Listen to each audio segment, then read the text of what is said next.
नमस्कार, स्वागत है आप सभी का संसद टीवी में। मैं हूं आपके साथ अमृता चौरसिया और आप देख रहे हैं आपकी स्वास्थ्य से जुड़ा खास कार्यक्रम आयुष्मान भव। तो आयुष्मान भव में आज हम बात करेंगे कोविड-19 और सर्जरी की। कोरोना वायरस महामारी जो है वो लंबे समय से हमारे बीच है और आए दिन इसकी चपेट में काफ़ी संख्या में लोग भी आ रहे हैं। हालांकि जो तादाद है वो काफ़ी कम हुई है, लेकिन इस बीच हमने फिर से देखा है कि संक्रमण की जो रफ्तार है वो थोड़ा बढ़ रही है। देश में टीकाकरण जारी है, लेकिन इसी बीच संक्रमण के जो मामले हैं वो सामने आ रहे हैं। और इसी बीच कोरोना वायरस को लेकर एक अध्ययन में एक बात सामने आई है जो ये कहती है कि अगर कोरोना वायरस से संक्रमित होने के 6 सप्ताह के भीतर में ऑपरेशन करवाया जाता है तो जो मरीज है उसकी मृत्यु का खतरा जो है वो 2.5 से 3 गुना बढ़ जाता है। निश्चित रूप से ये चिंता में डालने वाली बात है। इस पर बातचीत करेंगे, एक रिपोर्ट आपको दिखाएंगे। सबसे पहले जो हमारे साथ हमारे खास मेहमान जुड़ रहे हैं इस पर चर्चा करने के लिए, उनसे आपका परिचय करवा दूं। प्रोफेसर अनुराग श्रीवास्तव हैं मेरे साथ, चिकित्सा निदेशक हैं आप बालको मेडिकल सेंटर। सर, स्वागत है आपका। साथ ही डॉक्टर आनंद कृष्णन हैं, professor centre for community medicine, AIIMS. आप दोनों का बहुत स्वागत। चर्चा को हम शुरू करें, लेकिन उससे पहले एक रिपोर्ट आपको दिखाना चाहेंगे। कोरोना संक्रमण के दौरान किसी भी प्रकार की सर्जरी आपकी जान को जोखिम में डाल सकती है। कोरोना वायरस और सर्जरी पर जारी एक ग्लोबल रिपोर्ट के मुताबिक अगर कोई व्यक्ति कोरोना वायरस से संक्रमित होने के 6 सप्ताह के अंदर अपना ऑपरेशन करवाता है तो उसकी मृत्यु का खतरा लगभग 2.5 से 3 गुना तक बढ़ जाता है।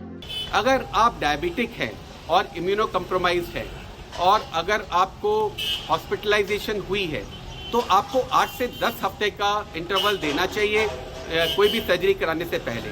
और अगर आप वेंटिलेटर पे गए हैं या आपको आईसीयू में एडमिशन हुआ है तो कम से कम 12 हफ्ते आपको वेट करना चाहिए कि ये रिस्क कम करने के लिए कि जितने भी फेफड़ों से संबंधित ऐसी कॉम्प्लिकेशन जो पोटेंशियली लाइफ थ्रेटनिंग हो सकती है, जानलेवा हो सकती है, उनके रिस्क को कम से कम किया जा सके। रिपोर्ट में कहा गया है कि कोरोना से संक्रमित व्यक्ति को कम से कम 7 सप्ताह बाद ही किसी भी तरह की सर्जरी करवानी चाहिए। शोध के लिए अक्टूबर 2020 के दौरान 116 देशों के करीब 1600 अस्पतालों के 1,40,000 से ज्यादा उन मरीजों का तुलनात्मक अध्ययन किया गया जिसमें कुछ मरीजों को ऑपरेशन से पहले कोविड-19 संक्रमण था और कुछ को कोविड संक्रमण नहीं था। कोविड और सर्जरी विषय पर जारी रिपोर्ट के मुताबिक कोविड से संक्रमित होने के 2 हफ्ते के अंदर सर्जरी होने की वजह से मरीजों की मृत्यु दर 9.1% थी। वहीं संक्रमण के 3 से 4 हफ्ते के बीच ऑपरेशन करवाने पर मृत्यु दर 6.9% रही, जबकि 5 से 6 और 7 सप्ताह के बीच सर्जरी कराने पर मृत्यु दर 5.5 और 2% दर्ज की गई। इस रिपोर्ट को मेडिकल जर्नल एनेस्थीसिया में प्रकाशित किया गया है, जिसमें दुनिया के 2500 मेडिकल सर्जन ने हिस्सा लिया। इनमें दिल्ली एम्स के 31 डॉक्टर्स भी शामिल थे। तो आपने देखा, ये रिपोर्ट बताती है जिसका जो अध्ययन है वो पूरे वैश्विक लेवल पे किया गया था। भारत के एम्स, दिल्ली एम्स से भी डॉक्टर्स जो हैं, सर्जन्स जो हैं वो इस अध्ययन में शामिल हुए थे। तो जो परिणाम निकले हैं अध्ययन के, शोध में, वो चिंता कहीं ना कहीं बढ़ाते हैं। और आइए सबसे पहले अब रुक कर लेते हैं अपने गेस्ट का। प्रोफेसर अनुराग, चर्चा की शुरुआत मैं आपसे करना चाहूँगी। कोविड-19 और सर्जरी कितनी घातक ये है, और कम से कम जो रिपोर्ट हमने देखी उसमें इस बात के परिणाम सामने आए हैं जो कि चिंता बढ़ा रहे हैं। जी हाँ, तो जो डेथ का आपने बताया रिस्क बढ़ जाता है। अगर कोविड जिसको हुआ है 2 सप्ताह में काफी अधिक रिस्क है और वो रिस्क धीरे धीरे घटता रहता है। 4 सप्ताह में करें तो थोड़ा रिस्क और कम हो गया, 6 सप्ताह पश्चात करें तो इसका 2-3 कारण हो सकते हैं। एक तो कारण ये है कि कोविड की वजह से डेथ हुई, और दूसरा कोविड अगर ठीक भी हो गया तो कोविड के प्रभाव के कारण शरीर में जो इम्यून सिस्टम है, जिसे हम रोग निरोधक क्षमता कहते हैं हिंदी में, तो वो कम हो गई और उसके कारण जो सर्जरी खुद एक स्ट्रेस है, खुद एक ट्रॉमा है और उसमें इन्फेक्शन का संभावना बढ़ती है और दूसरे प्रकार के स्ट्रेस हार्मोन बढ़ते हैं। तो अगर शरीर में रोग निरोधक क्षमता या इम्यूनिटी कम हो गई है कोविड के इन्फेक्शन के कारण, तो हमारी हीलिंग अच्छी नहीं होगी और हीलिंग अच्छी नहीं होगी, इन्फेक्शन ज्यादा हमें पकड़ लेंगे और इन्फेक्शन के कारण या दूसरे कॉम्प्लिकेशन के कारण भी मृत्यु दर बढ़ सकती है। और जैसे जैसे कोविड की पीरियड फ्रॉम इन्फेक्शन बढ़ता जा रहा है, जैसे आपने दिखाया 6 सप्ताह बाद करीब सिर्फ 5% डेथ का रिस्क हो गया, तो शरीर की जो बॉडी की वर्किंग है, फिजियोलॉजी है, इम्यून सिस्टम है, वो अब नियर नॉर्मल आ गया, तो फिर जैसा किसी भी मेजर ऑपरेशन में जो डेथ की संभावना है उतनी करीब करीब हो गई। तो इसके दो प्रमुख कारण हैं। तो ये, लेकिन ये गंभीर विषय है कि कोविड जिस व्यक्ति को इन्फेक्शन हुआ है, उसके शीघ्र उसके पश्चात अगर ऑपरेशन करते हैं तो घातक परिणाम और इवन मृत्यु भी होने की संभावना है। जी बिल्कुल। डॉक्टर आनंद कृष्णन, मैं आपका रुख करना चाहूँगी, और दिल्ली एम्स के भी जो डॉक्टर्स हैं, सर्जन्स हैं, वो इस शोध में शामिल हुए थे। वैश्विक स्तर पर ये शोध हुआ जिसको ग्लोबल जो मेडिकल जर्नल है एनेस्थीसिया, उसमें इसे प्रकाशित किया गया। रिपोर्ट में जो बातें सामने आई हैं वो कितनी चिंताजनक हैं, डॉक्टर आनंद मैं आपसे जानना चाहूँगी, और क्या वजह है इसकी, ख़ास तौर पे कि सर्जरी कराने के पहले अगर कोविड है तो ये बहुत ज़्यादा घातक हो सकता है। देखिए, पहले तो धन्यवाद मुझे बुलाने के लिए। ये स्टडी इसलिए इम्पोर्टेंट है क्योंकि आप जैसे आपने बताया 116 कंट्रीज के हैं, ऑलमोस्ट 1,40,000। तो हम जब भी किसी स्टडी को देखते हैं तो हम उसको एसेस करते हैं कि क्या इसको कितने हम इस पर विश्वास करें। उसके कई मापदंड होते हैं, जैसे कई एक देश में हो उससे ज्यादा अच्छा होता है कि कई देशों में हो। 116 से ज्यादा तो स्टडीज कहीं बहुत रेयरली हो सकते हैं, और इतने तादाद में जो हुए हैं ये बहुत इसलिए स्टडी को रोबस्ट बनाते हैं कि हम इस पर पूरी तरह से बिलीव कर सकते हैं। दूसरा है कि इन्होंने उसमें कई किस्म के सर्जरीज लिए हैं, इलेक्टिव सर्जरीज लिए हैं, रूटीन सर्जरी लिए हैं, कैंसर सर्जरी लिए हैं, अलग अलग किस्म के सर्जरी भी लिए हैं। तो जो हमको लगता है कि इसके लिए इसका जो रिजल्ट है इस पे जरूर हम विश्वसनीय है, ये रिजल्ट हम इस पे भरोसा कर सकते हैं। और जैसे कि अभी डॉक्टर श्रीवास्तव ने बताया, हम उम्मीद एक्सपेक्ट करते हैं कि किसी को यदि कोविड हो तो उसको रिस्क ऑफ मोर्टेलिटी ज्यादा होगा। This is true for any disease. किसी को भी यदि ऑपरेशन से पहले कुछ बीमारी होती है, जैसे आपको टीबी भी हो या कोई और भी बीमारी हो, तो आपका रिस्क ऑफ मोर्टेलिटी वैसे ही बढ़ जाता है। कोविड अक्यूट कंडीशन है, और जैसे बताया इम्यूनोलॉजिकल चेंजेस की वजह से किसी को भी यदि कोविड इन्फेक्शन के तुरंत बाद सर्जरी हो तो उसका नतीजा खराब होगा एज कंपेयर टू उस आदमी से जिसको कोविड नेगेटिव था। और जैसे कि आपने देखा करीब 2 से 3 गुना ज्यादा मोर्टेलिटी का रिस्क रहता है। हम जनरली सोचते हैं कि जो कोविड का टेस्टिंग होता है वो डॉक्टर के प्रोटेक्शन के लिए होता है करके, बट इससे हमको ये भी पता चल रहा है कि जो रूटीन सर्जरी से पहले यदि हम टेस्ट करवाते हैं, और आजकल अधिकतर हम पिछले 2-3 दिन का पहले टेस्ट करवा रहे हैं, पर ये भी इसमें ये भी पता चलता है कि यदि किसी को इलेक्टिव सर्जरी करवाना तो बेहतर है कि 2 हफ्ते पहले का भी देख रहे हैं, क्योंकि इवन जो एसिम्प्टोमेटिक थे या माइल्डली सिम्प्टोमेटिक थे उनको भी नतीजा ये निकला कि उनके सर्जरी का रिजल्ट जो है उस पर प्रभाव पड़ा और आउटकम अच्छा नहीं रहा। तो मेरे ख्याल से इस पर चिंता करने की जरूरत नहीं है, ये अच्छी बात है। ये पता चल गया तो हम इसके हिसाब से हम प्रिकॉशन ले सकते हैं और हम टेस्टिंग कर सकते हैं ताकि मरीजों को फायदा हो। तो मैं तो इसको चिंताजनक इससे ज्यादा देखता हूं कि अच्छी बात है, हमें पता चल गई, हम उसके हिसाब से अपने कदम उठाएंगे। जी बिल्कुल। डॉक्टर आनंद, चूंकि आप कह रहे हैं कि इसमें चिंता करने की बात नहीं है, लेकिन यहाँ पे एक कंसर्न ये है, प्रोफेसर अनुराग श्रीवास्तव, मैं इसका जवाब आपसे चाहूँगी कि कई बार क्या होता है कि कुछ ऐसे केसेस होते हैं जिसमें सर्जरी जो है वो तत्काल करना ज़रूरी हो जाता है, और नहीं तो ये मुश्किलें पैदा कर सकता है। लेकिन अगर कोई ऐसा मरीज़ जिसे हाल ही में कोविड संक्रमण हुआ हो और उसके 7 हफ्ते ना हुए हों और सर्जरी जो है वो उसे करवाना ज़रूरी हो, उसकी मेडिकल कंडीशन ऐसी हो जिसमें सर्जरी जो है वो उसी समय करवाना जरूरी हो, ऐसी स्थिति में इससे कैसे बचा जा सकता है?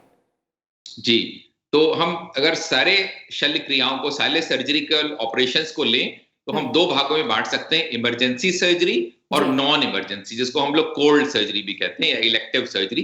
तो इमरजेंसी सर्जरी की आप जो बात कर रही हैं, जैसे किसी को चोट लगी, रोड ट्रैफिक एक्सीडेंट हो गया और गोली लगी है, चाकू लगा, इस प्रकार की इंजरी हुई, या ब्लीडिंग हो रही है, इंटरनल ब्लीडिंग हो रही है या एक्सटर्नल ब्लीडिंग हो, तो उसमें या इंटेस्टाइन ब्लॉक हो गई या इंटेस्टाइन फट गई, अपेंडिक्स का आपने सुना होगा, अपेंडिक्स फट गया, तो वो तत्कालिक इमरजेंसी सर्जरी करना तो नितांत आवश्यक है, नहीं तो लाइफ थ्रेटनिंग है वो। तो लाइफ सेविंग के लिए इमरजेंसी, उसको ब्लीडिंग को रोकना है या इंटेस्टाइन या अपेंडिक्स फटा है तो उसको सिलना आवश्यक है। और हमें ये पता है कि इस समय इमरजेंसी ऑपरेशन में थोड़ा रिस्क ऑफ कॉम्प्लिकेशन और इवन डेथ ज्यादा होता है। ये जब कोविड नहीं था तब भी इसका ये डेटा है। कोविड के दौरान ये खतरा थोड़ा और बढ़ गया, क्योंकि कोविड ने एक पूरे शरीर में जैसे समझ लीजिए इन्फ्लेमेशन या जैसे अग्नि पैदा कर दी, जैसे साइटोकाइन रिस्पॉन्स साइंटिफिक इस लैंग्वेज में कहा जाता है। तो ऐसे तत्व जिनसे बहुत अधिक इन्फ्लेमेशन पूरे शरीर में सूजन हो गया, तो वो साइटोकाइन स्टॉर्म पैदा हो गया, उसके कारण घातक परिणाम और अधिक होने लगे। लेकिन जीवन तो बचाना है, तो हम उनको, मरीज को और उनके रिश्तेदारों को समझा के हाई रिस्क कंसेंट लेके ऑपरेशन तो करना आवश्यक है, नहीं तो लाइफ थ्रेटनिंग हो सकता है।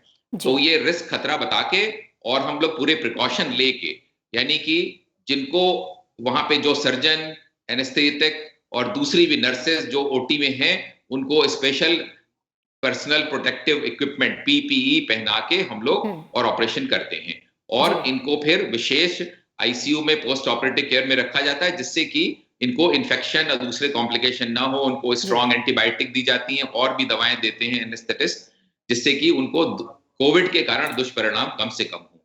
लेकिन ये बिल्कुल सही है कि इमरजेंसी सर्जरी कोविड के दौरान अगर कोविड इन्फेक्शन है तो उससे घातक परिणाम हो सकते हैं। लेकिन लाइफ बचाने के लिए ये नितांत आवश्यक हो जाता है कि ऑपरेशन करें, तो हाई रिस्क कंसेंट लेके करते हैं और स्पेशल प्रिकॉशन लेते हैं, जिससे कि दूसरों को इन्फेक्शन ना हो और उनको दुष्परिणाम कम से कम हो। स्पेशल क्रिटिकल केयर आईसीयू में उनको रखते हैं। अब रखा नॉन इमरजेंसी सर्जरी, जैसे कोल्ड या इलेक्टिव ऑपरेशन कहते हैं, तो इसको आप दो रूप में बांट सकते हैं, कैंसर सर्जरी और नॉन कैंसर सर्जरी। तो कैंसर सर्जरी में देखा गया है सबसे अधिक कॉम्प्लिकेशन ज्यादा हो रहे हैं, क्योंकि कैंसर स्वतः शरीर की इम्यून क्षमता को कम कर देता है। और अगर कैंसर में ऑपरेशन करना पड़ा कोविड के दौरान, तो वो और जैसे कि समझ लीजिए आग में घी डालने के समान हो गया। इन्फ्लेमेशन और ज्यादा बढ़ जाता है और उससे कॉम्प्लिकेशन ज्यादा होते हैं। तो इसीलिए कहा गया कि अगर कोविड है तो कैंसर सर्जरी को 2 से 3 सप्ताह थोड़ा रोक दीजिए, जब कोविड नेगेटिव हो जाए, और 2-3 हफ्ते बाद फिर। पहले तो ये पिछले वर्ष गाइडलाइन आई थी, ब्रिटिश, अमेरिकन, सभी इंटरनेशनल भारतीय गाइडलाइन भी, कि कोविड के दौरान कैंसर का ऑपरेशन कम करिए या डिले कर दीजिए, और उस समय अगर उनको दूसरी दवाओं द्वारा ऑपरेशन इलाज कर सकते हैं कैंसर का, तो वो करिए। रेडियोथेरेपी एक विकिरण विधि से हम कैंसर को ट्रीट करते हैं, जो कि सिर्फ लोकल स्थान पे काम कर सकती है। मान लीजिए चेहरे पे कैंसर है, तो हम चेहरे पे ही रेडियोथेरेपी देंगे, तो वो पूरे शरीर की इम्यून क्षमता को नहीं रोकती है।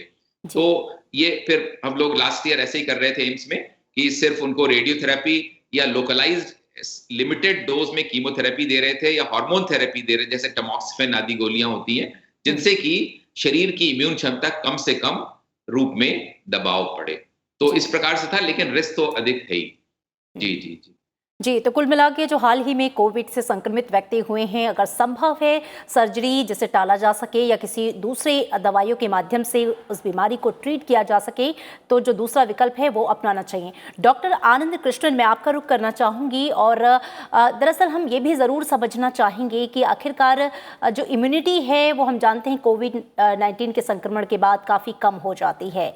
सर्जरी के बाद भी शरीर में चूँकि शरीर को हील करना होता है और शरीर थोड़ा कमज़ोर हो जाता है, क्या ये वो मेन फैक्टर्स हैं जो जैसा कि हमने रिपोर्ट में दिखाया कि मरीज के लिए घातक हो जाते हैं, या मृत्यु दर की जो संभावना है वो बढ़ जाती है? या एक कारण जरूर हो सकता है। और जो कोविड है उसमें ऐसा नहीं है कि इम्यूनिटी कम हो जाती है, इनफैक्ट इम्यून रिएक्शन हो रहा है इन्फेक्शन के अगेंस्ट। अधिकतर जो कोविड के डेथ है, they are an immunological reaction to the COVID, infection की वजह से नहीं है। तो जो इसका एग्जैक्ट वजह हमें पता नहीं चला अभी तक क्यों होते हैं करके, लेकिन जो इम्यून एक्स्ट्रा हो जाती है तो उसमें बॉडी इन्फ्लेमेशन, जैसे डॉक्टर श्रीवास्तव ने बताया, कि इन्फ्लेमेटरी सिचुएशन पे रहता है, जैसे कि पूरे शरीर पे आग लगी हो, जैसे उन्हें उदाहरण के तौर पे बताया। तो वैसे हालात पे कुछ भी सर्जरी करोगे, छोटी सर्जरी, सबके दुष्प्रभाव होने की आशंका जरूर रहती है। और जैसे कि आपने बताया, सर्जरी के बाद डेफिनेटली, स्पेशली मेजर सर्जरी हो या कैंसर सर्जरी हो, तो शरीर पे वैसे भी असर पड़ता है, कुछ इम्यूनिटी कम हो जाते हैं, काफी बार ब्लड लॉस रहता है, तो काफी ऐसे इश्यूज रहते हैं जिससे कि इम्यूनिटी सर्जरी के बाद जरूर कम रहती है। 1-2 हफ्ते के लिए it takes time to recover कि वो पुराने इस पे आए। तो इसलिए दोनों जब मिल जाते हैं तो उसका जो कंबाइंड इफेक्ट है वो ज्यादा घातक हो सकता है। जी बिल्कुल। मैं रुक करना चाहूँगी प्रोफेसर अनुराग आपका। और ऐसे मरीज जिन्हें सर्जरी करवानी है और शायद अगर उनके साथ ये अच्छी बात है कि वो सर्जरी को टाल सकते हैं, लेकिन उन्हें कोविड संक्रमण भी हुआ है, तो ऐसे में ये जो अंतराल है वो कितने समय का होना चाहिए ताकि ये जो रिस्क है वो कम हो जाए? जी, तो जैसे आपने जो इंटरनेशनल स्टडी कोट करी उसमें बताया गया है कि 6 सप्ताह बाद करीब 5% खतरा कम हो गया। तो करीब 6 सप्ताह तक तो हम वेट कर ही लें, और उसके पश्चात भी अगर सर्जरी करते हैं थोड़ा रिस्क समझा के हम लोग और थोड़े प्रिकॉशन लेके, क्योंकि कोविड में देखिए कई चीजें हो रही हैं। अगर कोविड के साथ साथ डायबिटीज भी है तो आवश्यक है कि डायबिटीज को अच्छी तरह कंट्रोल कर लें। हाइपरटेंशन है तो वो अच्छी तरह कंट्रोल कर लें। अगर और कोई थ्रोम्बोसिस की संभावना है, क्योंकि कोविड के मरीजों में देखा गया क्लॉटिंग बढ़ जाती है, तो वो जो दिमाग की नस है उसमें क्लॉटिंग हो जाती है, तो स्ट्रोक या लकवा जिसे कहते हैं वो हो जाता है। अगर हृदय की कोरोनरी आर्टरी जिसे कहते हैं वो उसमें थ्रोम्बोसिस या क्लॉटिंग हो जाती है, तो हृदय गति रुकने की संभावना या हार्ट अटैक की संभावना बढ़ जाती है। इसी प्रकार हमारे कुछ मरीजों में देखा गया, पिछले वर्ष एम्स में हुआ, एक महिला थी, उनके इंटेस्टाइन की जो खून की नलियां थी उनमें क्लॉटिंग हो गई और इंटेस्टाइन की गैंग्रीन हो गई। तो उनको फिर एंटी थ्रोम्बोटिक ड्रग्स होती हैं, तो हेपरिन जिसे कहते हैं क्लॉटिंग रोकने की संभावना, वो देके हम लोग करते हैं। और स्टेरॉइड्स भी दिए गए, इंट्रावीनस इंजेक्शन स्टेरॉइड के, उनसे भी जो साइटोकाइन रिस्पॉन्स हो रहा था उसका थोड़ा सा दबाव हो गया। और फिर एंटी वायरल ड्रग्स जो कि कोरोना वायरस के विरोध में काम करती हैं, जिसमें काफी प्रयोग हुए, रेमडेसिविर और दूसरी और ड्रग्स भी आ रही हैं। तो वो इन सब दवाओं का प्रयोग करते हुए और क्रिटिकल केयर बहुत अच्छी लेवल की देते हुए अगर सर्जरी की जाए तो कॉम्प्लिकेशंस और डेथ की संभावना कम हो सकती है। जी बिल्कुल। डॉक्टर आनंद, जो बातें प्रोफेसर अनुराग ने भी बताई कि ऐसी स्थिति में बहुत ज़्यादा क्रिटिकल केयर की ज़रूरत पड़ती है, जो सर्जन्स हैं उन्हें भी ख़ास बातों का ख्याल रखना पड़ता है, और जो मरीज़ है उसके लिए भी बहुत ज़्यादा सावधानी बरतने की ज़रूरत है। मैं चाहूँगी कि आप बताएं कि ऐसी सिचुएशन में किस तरह की सावधानियाँ जो हैं वो ज़रूरी हैं। नहीं, जैसे हम ये बात कर रहे हैं उन लोगों की जो कुछ सर्जरी करानी है, जिनको जैसे ऑलरेडी बताया दी उनको इमरजेंसी सर्जरी है, तो डॉक्टर लोग फैसला करेंगे कि जो रिस्क ऑफ बीमारी की वजह से और कोविड की वजह से सर्जरी करने कितनी जरूरी है, वो फैसला डॉक्टर लोग एक पूर्ण तरह से सारे रिस्क पैरामीटर्स को जांच के वो उसका फैसला लेंगे। तो बट हम ये उनकी बात कर रहे हैं जिनको कोविड उतनी माइल्ड या मॉडरेट लेवल पे है और सर्जरी, इलेक्टिव सर्जरी की जरूरत है। तो एक तो मैं कहूंगा कि डॉक्टरों पे विश्वास करें, जो इसके बारे में जानते हैं, उनके वो जो बात कह रहे हैं उनकी बात माने, और अननेसेसरी जल्दी सर्जरी के लिए पुश ना करें डॉक्टरों को। उनकी बात मान के यदि पोस्टपोन हो सकती है, जैसे कि गॉल ब्लैडर सर्जरी है, बहुत से ऐसे सर्जरी है जो अभी ना तो 2 हफ्ते बाद। अब उसमें प्रॉब्लम ये होता है, जैसे एम्स जैसे बड़े अस्पताल में आपको डेट ही कई दिनों बाद मिलती है, तो आप चाहते हैं कि अब अगला डेट पता नहीं कब मिलेगा, 2 महीने बाद मिलेगा, 6 महीने बाद मिलेगा, तो आप जल्दी में रह देंगे, अभी जो डेट मिला इसको हम खोए ना, अभी सर्जरी करवा लें। ये जायज है, उनकी चिंता जायज है, इसका कोई सोल्यूशन नहीं है। बट आई थिंक मेरी ये सलाह होगी कि इस डिसीजन में डॉक्टर के साथ पूरी तरह सलाह करें और डॉक्टर की बात माने, और जब तक कोविड हो सके तो 6 हफ्ते तक इंतजार करें और उसके बाद ही सर्जरी अपना करवाएं। मेरी सलाह ये रहेगी। जी, तो जैसा कि आपने कहा कि सावधानी बरतना बेहद ज़रूरी है। इस बात की जल्दबाजी ना करें कि आपको सर्जरी करानी है। अगर इमरजेंसी सर्जरी नहीं है, सर्जरी को कुछ वक्त के लिए टाला जा सकता है, तो बेहतर ये है कोविड संक्रमित जो मरीज़ हैं वो एक लंबा अंतराल, जो स्टडी में बात आई है शोध में कि कम से कम 6 हफ्ते का अंतराल रखें, 7 हफ्ते रखें तो बेहतर है, यानी कि 7 हफ्तों के बाद ही आप सर्जरी के लिए जाएं, तो रिस्क फैक्टर जो है वो कम होगा। प्रोफेसर अनुराग, स्टडी में जो बातें सामने आई हैं, इससे पहले भी एक स्टडी हुई थी, उसी में इस तरह की बातें सामने आई थी, लेकिन जो कोरोना वायरस है वो दरअसल जब शरीर में प्रवेश करता है उसके ठीक होने के बाद भी अपनी बहुत सारी निशानियां जो हैं, परेशानियां जो हैं वो छोड़ जाता है। तो क्या वायरस के शरीर से जाने के बावजूद भी या डेड हो जाने के बावजूद भी हमारा शरीर पूरी तरह से तैयार नहीं हो पाता, ये एक वजह है इसके पीछे?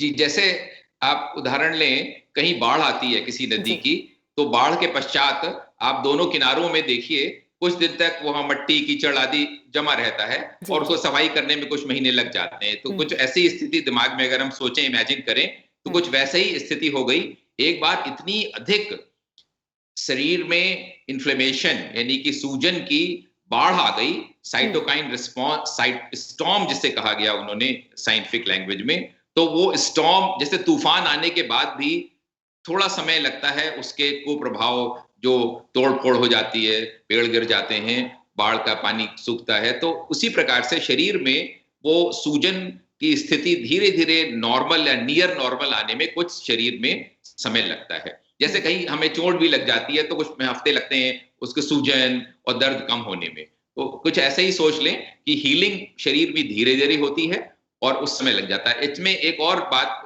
जोर देने लायक होगी, वो न्यूट्रिशन की है। तो प्रोटीन्स और विटामिन्स का पर्याप्त मात्रा में शरीर को मिलना बहुत आवश्यक है, क्योंकि जो हमारी एंटीबॉडीज होती हैं, इम्यून रिस्पांस की जो समझ ली सिपाही हैं, हमारे सेल्स हैं जिसको लिम्फोसाइट्स कहते हैं, टी सेल, बी सेल और व्हाइट ब्लड सेल्स जो शरीर में पुलिसमैन के काम कर रहे हैं, और साथ साथ एंटीबॉडीज होती हैं जो कि प्रोटीन होती हैं, ग्लोबुलिन, इम्यूनोग्लोबुलिन।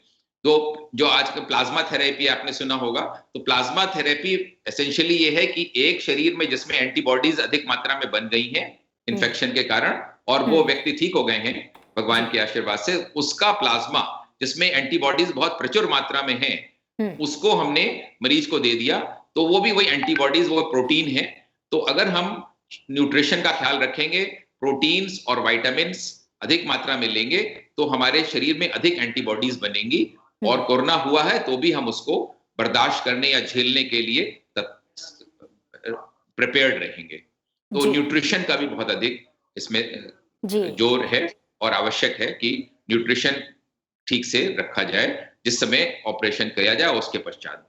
तो कोविड-19 के बाद जो है न्यूट्रिशन जो है बेहद इंपॉर्टेंट हो जाता है। डॉक्टर आनंद कृष्णन, मैं आपसे ये जानना चाहूँगी कि कोविड-19 के बाद जब हम ये महसूस करते हैं कि अब पूरी तरह से स्वस्थ हो चुके हैं, अब सब कुछ ठीक है और जो पहले वाली लाइफ है वो आ चुकी है, लेकिन कहीं ना कहीं शरीर के अंदर कुछ ऐसा होता है, जो शरीर जो है वो पूरी तरह से तैयार नहीं होता, यानी कि पूर्व की स्थिति में नहीं होता। आपसे मैं समझना चाहूँगी या सलाह मैं चाहूँगी आप दें हमारे दर्शकों को कि कोविड-19 से संक्रमित जो लोग हैं वो उबरने के बाद किस तरह की बातों का ख्याल रखें, न्यूट्रिशन वैल्यू का कितना ख्याल रखें, दिनचर्या का क्या ख्याल रखें, ताकि शरीर की इम्यूनिटी जो है वो तेज़ी से बढ़े। या तो अभी ये देखा गया है कि कोविड के बाद भी, जिसको हम कहते हैं कोविड सीक्वेल, काफी दिनों तक, कई साल तक भी उसका असर रहता है। जो इनिशियल पेशेंट्स उनसे पता चला है, खासतौर से जो हमारे लंग्स के जो फंक्शनिंग है वो कई महीनों तक भी अफेक्टेड रहते हैं। और इसलिए सारे अस्पताल मेडिकल में भी हमने कोविड क्लिनिक शुरू किया, जिसमें कि हम इन लोगों को लॉन्ग टर्म फॉलोअप कर रहे हैं, देखने के लिए कि इन पे क्या असर होता है। और अभी तक ये पाया गया कि काफी सारे बॉडी के ऑर्गन है, वो ब्रेन हो या लंग्स हो या हार्ट हो, इन पे असर रहता है काफी दिनों तक। इसलिए जो कोविड से खासतौर से जिनको सीरियस बीमारी हुई है, वो जब उभरते हैं तो उसके बाद उनको खासतौर से ख्याल रखना पड़ेगा। न्यूट्रिशन का खासतौर से बताया डॉक्टर श्रीवास्तव ने, और उनको धीरे धीरे अपने लाइफ नॉर्मल लाने की कोशिश करनी पड़ेगी। जैसे वॉकिंग करें, और जो एक्सर्शन जो करना वो थोड़ा इमीडिएटली शुरू ना करें, जैसे वो जिम जाना या कोई और एक्टिव स्पोर्ट्स पे जो है उनको तुरंत में नहीं जाना चाहिए। धीरे धीरे उनको अपना खाने की मात्रा बढ़ानी चाहिए, रेगुलर एक्सरसाइज, जो माइल्ड टू मॉडरेट एक्सरसाइज करना चाहिए, और एक डॉक्टर की कंसल्टेशन के साथ उनको आगे उसको ज्यादा एक्टिविटीज पे फिर गौर करना चाहिए। तो और आई एम श्योर मेडिटेशन और उस टाइप के चीजें भी बहुत काम आएंगे, क्योंकि एक तरीके से वो हीलिंग में बहुत मदद भी करते हैं। जी, तो जैसा कि प्रोफेसर अनुराग ने कहा, डॉक्टर आनंद कृष्णन ने भी कहा कि ये बहुत ज़रूरी है कि कोविड-19 से संक्रमण के पश्चात भी, ठीक होने के बाद भी, जब आप ये महसूस करते हैं कि आप पहले जैसे स्वस्थ हैं लेकिन शरीर दरअसल पूरी तरह से तैयार नहीं है, आपको ध्यान रखना है अपने शरीर का, न्यूट्रिशंस का ध्यान रखना है, दिनचर्या का ध्यान रखना है, ताकि शरीर की जो प्रतिरोधक क्षमता है वो बढ़े। और ऐसे पेशेंट को जिनकी कोविड-19 संक्रमण के बाद 6 हफ्ते बीते हैं, उन्हें इस बात का ख्याल रखना है कि उससे पहले उन्हें अगर किसी तरह की सर्जरी है, अगर उस सर्जरी को टाला जा सकता है तो उसे ज़रूर टालें, क्योंकि जो रिपोर्ट में बात सामने आई है, पूरे वैश्विक स्तर पर यह शोध हुआ कि 6 हफ्ते के अंदर अगर कोविड-19 के संक्रमण के बाद सर्जरी होती है तो वो घातक हो सकती है और जो डेथ रेट है वो बहुत ज़्यादा हो सकती है। 7 हफ्ते का वक्त दिया गया है कि संक्रमण के सही होने के 7 हफ्ते के बाद आप सर्जरी करा सकते हैं, लेकिन इसके लिए डॉक्टर की सलाह ज़रूर लें। तो आयुष्मान भव के आज के इस अंक में इतना ही। आप दोनों खास मेहमानों का भी बहुत शुक्रिया इस चर्चा में हमारे साथ शरीक होने के लिए। फिलहाल दीजिए इजाज़त, नमस्कार।